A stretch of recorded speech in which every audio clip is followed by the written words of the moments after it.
বিশ্বনবী বলেন, বিশ্বনবীর হাদিস, ইন্না দিল্লাল মুমিনিনা ইয়াওমাল কিয়ামাতি সাদাকা।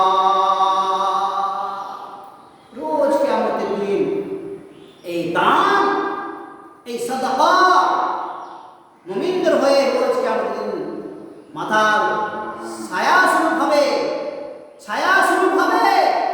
অতএব আমরা কে চাই না যে আমাদের মাথার উপরে ছায়া হোক?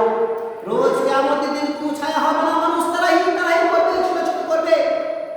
মানুষ যখন মাঠে কাজে যায়, আমার মা ও বোনেরা, আমার আব্বা জানেরা, মানুষ যখন মাঠে কাজে যায়, কাজ করার জন্য যায়, কাজ করতে করতে যখন ক্লান্ত হয়ে যায়, ক্লান্ত যখন হয়ে যায়, বিশ্রাম নেওয়ার জন্য, আরাম নেওয়ার জন্য, ছায়ার তলে, গাছের ছায়ার তলে যাওয়ার জন্য, বিশ্রাম নেওয়ার জন্য যায়, কাজ খোঁজাখুঁজি করে।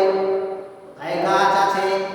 কাজ করতে করতে থকে গিয়েছি, কাজ করতে করতে ক্লান্ত হয়ে গিয়েছি, বিশ্রাম নিতে হবে, আরাম নিতে হবে, দম নিতে হবে।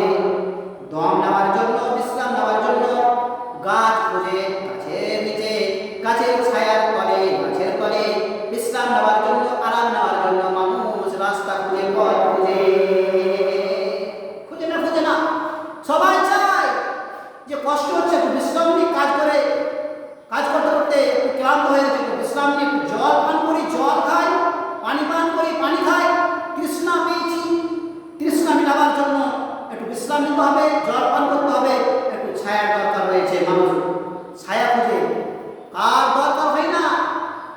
কার দরকার হয় না যে একটু ছায়ার দরকার আছে?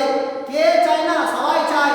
ক্লান্ত হয়ে গেলে, কাজ কর্ম, কাজ করার পরে ক্লান্ত হয়ে গেলে সবাই চায় যে একটু বিশ্রাম নিই, একটু আরাম নিই, সবাই চায়। ইসলাম ধর্মীগণ ইসলাম নেওয়ার জন্য